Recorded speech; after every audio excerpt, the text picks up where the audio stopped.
야, 오늘도 주님 안에, 주님 앞에 또 주님을 사랑하는 마음으로 나오신 우리 은재교회 모든 성도님들을 주님의 이름으로 환영합니다.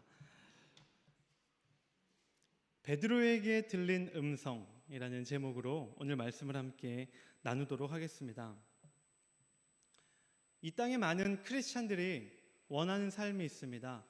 그 삶이 무엇이냐면 바로 하나님께서 음성을 주시는 삶, 예수님의 음성을 듣는 삶을 살고 싶다라는 것입니다. 정확하게 그것이 정말 우리가 이렇게 평소에 듣는 소리로 찾아오는 것인지 아니면 다른 무엇으로 찾아오는 것인지가 막연하고 확신치 않을지라도 예수님을 믿는 누구라면 나는 하늘의 음성을 듣고 싶다. 나는 예수님께서 직접 나에게 말씀하시는, 그리고 그 말씀을 듣고 순종하는 삶을 살고 싶다라고 생각하는 것이 보통입니다. 왜 모두가 그렇게 하나님의 음성을 듣기를 원할까? 왜 예수님의 음성을 듣기를 원할까? 이렇게 자연스럽게 생각을 하다 보니까 몇 가지의 추측이 가능했습니다. 첫 번째는 누군가의 음성을 듣는다는 것이 곧 그 사람과 자연스러운 교제 가운데에 아주 필수적인 것이기 때문입니다. 부모, 자녀, 부부 사이의 대화가 잘 되기 위해서는 먼저 내가 나의 생각을 잘 전해야 하고요. 그것을 잘 전해들은 상대방이 또 자기의 생각을 잘 전해줘야 합니다. 부모가 자녀에게 너무 자녀가 답답해서 일방적으로 야, 너 이렇게 하면 안 돼. 아빠는 말이야, 엄마는 말이야, 옛날에 이렇게 했어 라고 아무리 일방적으로 이야기를 해봤자 자녀가 그것을 온전히 듣고 자기의 것을 말할 때 부모가 듣지 않는다면 온전한 대화가 이루어질 수 없습니다. 부모는 때로는 내가 이렇게까지 알려줬는데 알아먹겠지라고 생각을 해도 자녀 입장에서 부모가 내 말을 듣지 않는다, 들어주지 않는다 생각하면 자기의 마음은 다치기 마련입니다. 부부 사이에서도 이런 비슷한 경험들이 조금씩은 있어 보지 않으셨나요? 아내나 남편에게 정말 내가 너무 속이 답답하고 아파서 이야기를 했는데 내 이야기를 온전히 듣는 게 아니라 자기의 이야기만 할 때, 내 이야기가 전혀 반영이 안 될 때는 우리의 마음이 답답하고 또 아프기 마련입니다. 마찬가지로 기도도 그렇습니다. 우리가 우리의 것만 아무리 간구해봤자 하나님께서 대답을 주시지 않는다면 일방적인 대화가 될 수 없는, 온전한 소통이 이루어질 수 없는 구조가 됩니다. 내가 하나님께 구하고 하나님께서 듣고 나에게 응답을 주실 때, 그때 온전한 교제가 일어날 수 있습니다. 두 번째로 왜 그렇게 하나님의 음성을 듣고 싶을까 생각을 했는데, 그것은 하나님의 음성이 곧 우리의 삶에 있어서, 크리스찬의 삶에 있어서는 믿음의 큰 증거가 되기 때문입니다. 흔들리는 신앙 가운데 많은 사람들은 증거를 원할 수밖에 없습니다. 예수님의 음성이 들린다면, 예수님께서 나에게 음성을, 하나님께서 나에게 음성을 주신다면 그것이 내 삶에, 내 믿음의 온전한 증거가 될 텐데, 그래서 내 신앙에 확신이 생길 텐데 생각하게 되는 것입니다. 세 번째로는 예수님의 음성이 곧 우리에게는 답이 되기 때문입니다. 선택의 상황 가운데 도대체 무엇을 선택해야 옳은 선택인지 너무도 모르겠을 때 우리가 기도하고 그 상황 가운데 예수님께서 답을 주시면 더 이상 고민하지 않아도 되니까, 고민하지 않고 주님 주시는 답을 나의 선택지로 결정을 지어버리면 되기 때문에 많은 크리스찬들이 예수님의 음성을 듣는 삶을 살기를 원하는 것 같습니다. 한번 우리 은재교회 성도님들께 질문을 드려보겠습니다. 예수님의 음성, 하나님의 음성을 듣는 삶을 살고 계십니까? 아멘 하시는 분이 있고, 아멘 이렇게 아멘 이렇게 옆 사람만 들리게 하시는 분이 있는가 하면 대답을 못 하시는 분들도 계십니다. 자신만의 특별한 경험 아니면은 어떤 하나님의 음성을, 예수님의 음성을 듣는 비법이 누군가에게는 있을 수도 있습니다. 그래서 그러한 방법을 추천하는 책도 굉장히 많습니다. 일단 저희 집에는 두 권밖에 없거든요. 하나님의 음성을 듣는 삶, 그리고 하나님의 음성을 듣는 것은 은사가 아닙니다라는 책이 있습니다. 제가 설교를 준비하면서 얼마나 많은 책이 있을까 하나님의 음성이라고 검색을 해봤는데 100권이 넘는 하나님의 음성이라는 제목만으로도 100권이 넘는 책이 있더라고요. 그만큼 하나님의 음성을 듣는 것은 많은 크리스찬들이 간절히 바라고 있다라는 것입니다. 저 역시 하나님의 음성을 듣는 삶에 대한 경험이 있습니다. 그래서 제가 오늘 이 경험을 정말 처음부터 끝까지 쭉 말씀을 해드리려다가 저보다 더 확실한 예수님의 음성을 들은 사람이 있더라고요. 그래서 그 사람의 이야기를 통해서 바로 오늘 말씀을 전하려 합니다. 바로 베드로 사도의 경험입니다. 하나님의 음성, 예수님의 음성을 들었던 그 베드로 사도의 상황을 성경 말씀이 어떻게 전하는지를 우리가 함께 오늘 나눠보도록 하겠습니다. 첫 번째로 베드로에게 들린 음성은 기도 가운데 들린 음성이었습니다. 우리 사도행전 다들 10장 9절을 우리 함께 10장 9절을 함께 읽어보겠습니다.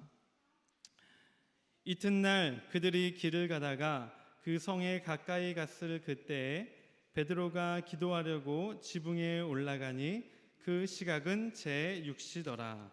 아멘. 베드로는 예수님의 제자 또 사도로서 예수님께서 살아계실 때는 3년간이나 예수님을 바로 옆에서 모셨던 사람입니다. 우리는 그토록 듣고 싶어하는, 우리에게는 그토록 간절한 예수님의 음성을 정말 날마다 3년간 날마다 그 음성을 실제로 들었던 인물입니다. 그러나 예수님께서 십자가에 달려 죽으시고 부활하시고 승천하신 이후에는 우리와 마찬가지로 베드로에게도 예수님의 음성을 듣는 일이 아주 귀한 일이 되어버리고 말았습니다. 그런 베드로에게 하루는 하늘의 음성이 들리는 사건이, 그 귀한 일이 경험되어지는 것을 볼 수가 있습니다. 그런데 그것이 언제 경험되어졌다고 오늘 말씀이 전하고 있습니까? 기도하려고 올라갔을 때, 기도할 때에 하늘의 음성이 들렸다라는 것입니다. 기도한다는 것은 무엇이냐면 보여지는 세상 가운데 우리가 살고 있는데, 이 보여지는 세상 가운데에서 우리는 보이지 않는 분을 의지하겠다라는 것을 다짐하고 결단하고 보여주는 것이 바로 기도하는 것입니다. 세상의 문제를 세상의 방법으로 해결하려는 사람이 얼마나 많습니까? 우리도 그렇게 충분히 할 수 있습니다. 기도 안 하고 그저 나의 능력과 사람을 의지하면 됩니다. 그런데 우리는 크리스찬이기에 세상의 문제일지라도 보이지 않는 예수님을 찾고 예수님께 간구하게 됩니다. 과거에는 예수님을 눈에 보았던, 그 음성을 직접 들었던 베드로였지만 지금은 예수님께서 승천하셔서 자신의 옆에 계시지 않는 상황이었음에도 불구하고 베드로는 어떻게 했느냐? 예수님을 의지하고, 여전히 예수님을 의지하고 있었습니다. 그래서 시간이 되면 기도를 하는 그런 습관과도 같은 행동을 베드로는 했습니다. 그리고 기도하며 나아가는 바로 그때에 하늘의 음성을, 하나님의 음성, 예수님의 음성을 듣게 되는 것입니다. 이러한 상황 가운데 베드로가 하나님의 음성을 들었다는 것은 오늘을 살아가는 우리에게 예수님의 음성을 듣는 아주 좋은 길을 제시해 준다고 할 수 있습니다. 예수님께서는 이 땅을 살아가는 사람들 가운데 누구에게 그 음성을 허락하시느냐? 누구에게 하나님께서는 목소리를 주시느냐? 세상의 문제에 세상의 방법으로 씨름하는 사람들에게 줄까요? 예수님을 전혀 찾지 않고 기도하지 않는 사람에게 어느 날 갑자기 나타나서 그 음성을 주시겠습니까? 물론 그럴 수도 있겠죠. 그러나 대부분은 예수님의 음성을 누군가가 듣는다면 그것은 베드로와 같이 세상을 찾는 것이 아니라 예수님을 찾고 기도하는 가운데 먼저 그 음성을 듣게 된다라는 것입니다. 기도하지 않는 사람들은 하나님의 음성을 들을 준비가 되어 있지 않습니다. 하나님께서 말씀해 주시지도 않을 뿐더러 말씀을 해 주셔도 이것이 하나님의 음성인지 아니면 세상의 음성인지 아니면 내 자신의 의지인지 구분할 수가 없습니다. 과거 엘리 대제사장과 사무엘의 상황이 바로 그렇습니다. 하나님의 기적과 이상이 희귀하여진 그때에 하나님께서 찾고 이름을 부르셨던 사람은 대제사장이라는 높은 위치에 있는 엘리가 아니라 이미 눈과 귀가 어두워진 그 엘리를 차치하고 하나님은 자신을 늘 찾아 기도하고 하나님 앞에 온전히 서기를 원했던 사무엘에게 자신의 음성을 허락하셨음을 볼 수가 있습니다. 기도하는 사람은 영적으로 민감해질 수밖에 없습니다. 예수님의 음성을 들을 준비가 되어 있고 예수님의 음성을 주셨을 때 그것을 분간해낼 준비가 되어 있습니다.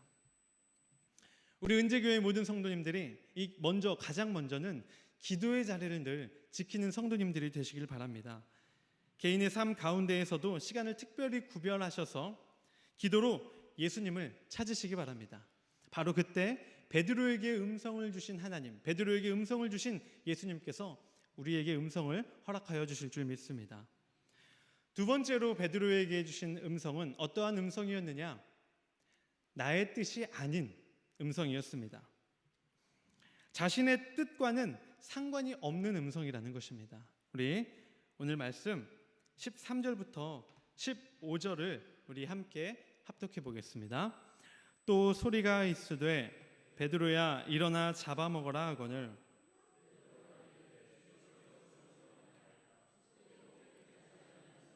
내가 결코 먹지 아니하였나이다 한데 또 두 번째 소리가 있으되 하나님께서 깨끗하게 하신 것을 내가 속되다 하지 말라 하더라. 아멘.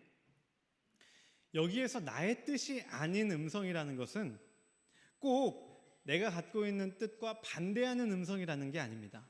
바로 나의 뜻이 아니라 하나님께서 음성을 주신다면 그것은 하나님의 뜻이 담긴 음성을 주신다라는 것입니다. 어쩌면 우리가 기도하는 가운데 우리에게 허락되는 음성은 내가 정말 간절히 바라고 기도했던 그대로의 음성일 수도 있습니다.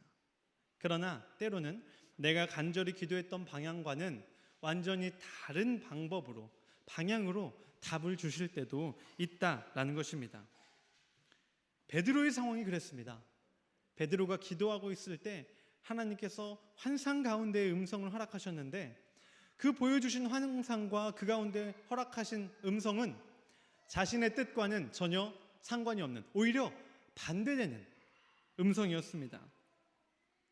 베드로는 율법을 열심히 지키는 사람이었죠. 그래서 율법이 정한 음식과 부정한 음식을 철저하게 구분하는 사람이었습니다.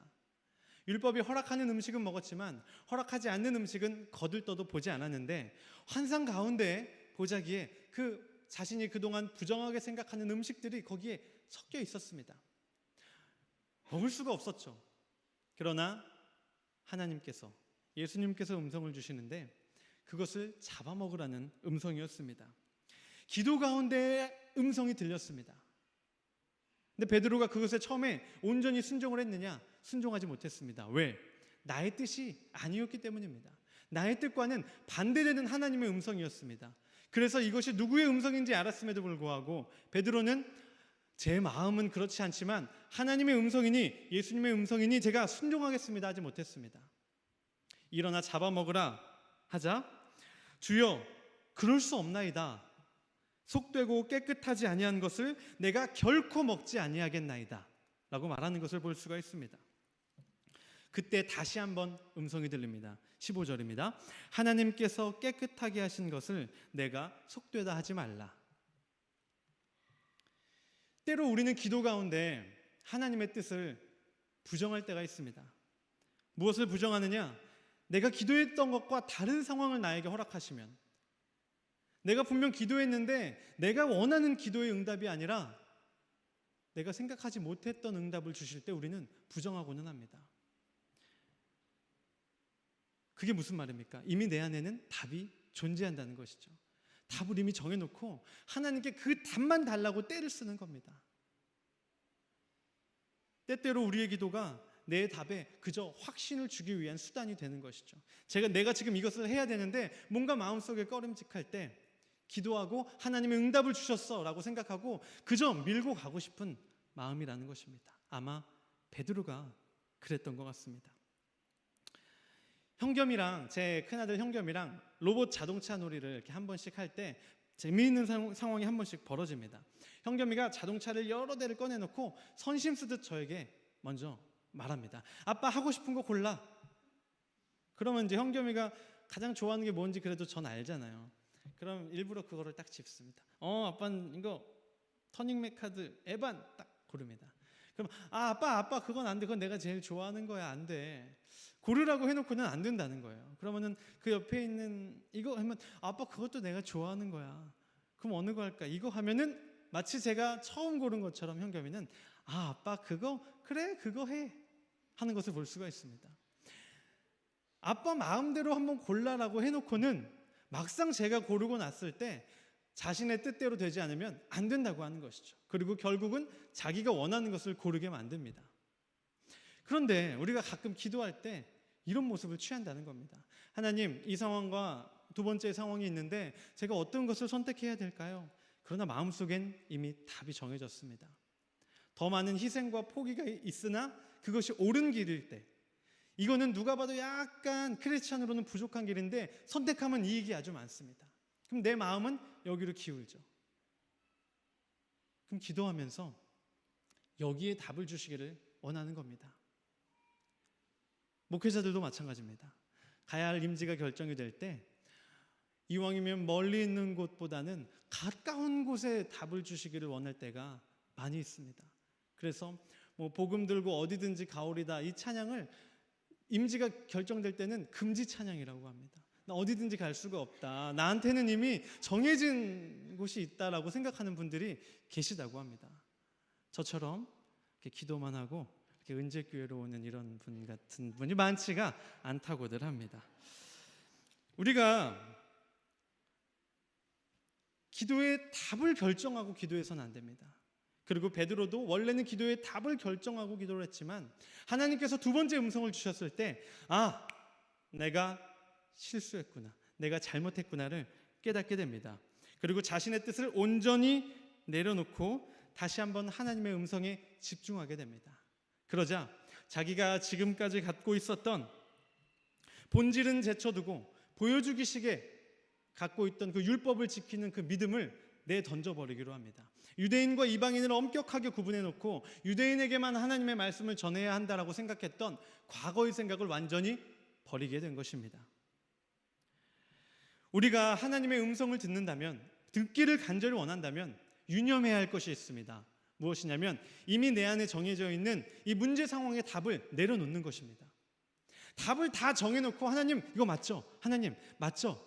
저거는 안 돼요. 전 꼭 이거여야 합니다라는 기도가 아니라 하나님께서 어떤 답을 주시던 그것이 하나님의 음성이라면 순종할 마음과 준비를 하고 기도하는 우리가 되기를 원합니다. 마지막으로 베드로에게 주신 하나님의 음성은 어떤 음성이었느냐? 바로 보내시는 음성이었습니다. 우리 오늘 읽은 19절, 20절 읽었는데 우리 20절을 함께 한 목소리로 합독해 보겠습니다. 일어나 내려가 의심하지 말고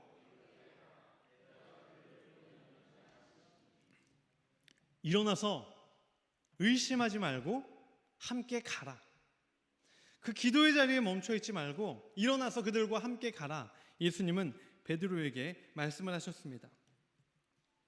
기도 가운데 들린 두 번째 음성, 그 일어나 잡아먹으라라는 그 음성에 베드로에게 순종했을 때 먼저 베드로 개인에게 그의 신앙의 변화가 생깁니다. 이전까지는 정한 것과 부정한 것을 구분해놓고 부정한 음식을 거들떠보지도 않은 것처럼 이방인은 하나님의 복음의 그 예수님의 복음의 전파의 대상으로도 바라보지 않았었는데 그 음성을 듣고 베드로 안에 먼저 변화가 생기죠. 자기가 그동안 갖고 있었던 편견과 고정관념이 완전히 사라지게 만드십니다. 유대인과 이방인에 대한 구분이 사라지게 만듭니다. 그런데 그 음성이 놀라운 것은 그 베드로 한 명의 신앙의 변화에만 그치지 않았다라는 것입니다. 그 음성은 베드로를 변화시키고 베드로를 일어나서 이방인들에게 향하게 만들었습니다. 그리고 여기에서 베드로가 변화한 이유, 베드로가 일어난 이유, 베드로에게 그 음성을 주신 분명한 이유가 드러나는데 그것은 베드로 한 명이 아니라 고넬료 주변의 수많은 사람들을 위한 그 준비 과정이었다라는 것입니다. 고넬료는 이방인이었습니다. 그러나 말씀을 보면 그는 경건하여 하나님을 경외했다. 혼자 경외했다고 하지 않고요. 온 가족과 더불어 하나님을 경외했다라고 말씀은 전합니다. 그리고 하나님 사랑에서 그치지 않고 그에게는 이웃 사랑이 있었습니다. 백성을 구제하였다라고 전합니다. 백성을 구제해야 하는 요식 행위에만 그치지 않았습니다. 그는 행동과 함께 그의 신앙도 지키는 사람이었습니다. 그 바로 다음에 보면 하나님께 항상 기도하였다라고 전하고 있습니다. 하나님을 경외하고 하나님께 항상 기도하고 백성을 구제하였던 고넬료를, 그러나 복음을 온전히 전할 방법이 없었던, 전해 들을 방법이 없었던 고넬료를 하나님께서 가만 놔두셨을까요? 그 간절함을 갖고 하나님을 어떻게든 쫓으려고 하는데 수많은 유대인들도 예수님을 어느새 잊어버리고 하나님을 잊어버리고 살아가는데, 하나님과 예수님을 알 수 없었던 이방인임에도 불구하고 간절함과 사모함과 열정이 있었던 고넬료를 하나님은 가만 놔두지 않으셨습니다. 그리하여 베드로에게 음성을 주시고 베드로를 변화시키고 결국은 그를 일어나 그들에게 보내셨다라는 것입니다. 베드로에게 들린 음성은 결국 베드로 한 명을 변화시키기 위한 음성이 아니었습니다. 베드로는 기도 가운데 그 음성을 들었지만 베드로는 하나님께서 주신 그 음성을 통하여 자신의 변화뿐 아니라 고넬료와 그의 수많은, 19절을 보면 이렇게 전합니다. 그의 가족, 그의 친척, 또 가까운 친구들, 고넬료 한 명이 아닌 고넬료와 그 주변의 수많은 사람들에게 복음이 전해지는 그 역할을 감당하게 된 것입니다. 하나님의 음성을 듣기 원하십니까? 그런데 그것은 제가 앞서 처음에 말씀드렸던 세 가지에서 멈춰서는 안 됩니다. 하나님과 나의 자녀된 나와의 자연스러운 교제를 위해서, 그것이 내 신앙의 확신이 되니까, 내가 지금 고민하는 상황 가운데 답이 되니까 음성을 듣기를 거기에서만 원해서는 안 됩니다. 우리가 기도 가운데 어떠한 뜻이건 나의 뜻은 내려놓고 그 뜻에 순종할 준비가 되어 있다면 하나님은 분명 우리에게 음성을 주실 것입니다. 근데 그 음성은 나 한 명에게서 끝나는 게 아닙니다. 나 한 명의 개인의 신앙의 문제에서 해결해서 끝나면 안 됩니다. 나를 변화시키는 그 음성은 나를 통하여 복음이 필요한 그곳에 내가 나아가 그들을 변화시키는 데까지 나아가야 합니다. 내가 생각하는 대로의, 내가 바라던 대로의, 내 계획과는 상관이 없는 뜻일지라도 베드로처럼 주님 제가 그렇게 할 수 없습니다, 거절하는 것이 아니라 주님의 음성을 주시는 그때 상황에 관계없이, 나의 계획과 관계없이 거기에 아멘, 주님 말씀하시면 제가 나아가겠습니다, 순종할 수 있는 우리 은재교회가 되기를 간절히 원합니다. 우리 이 시간 함께 주님 내가 여기 있사오니 찬양하시겠습니다.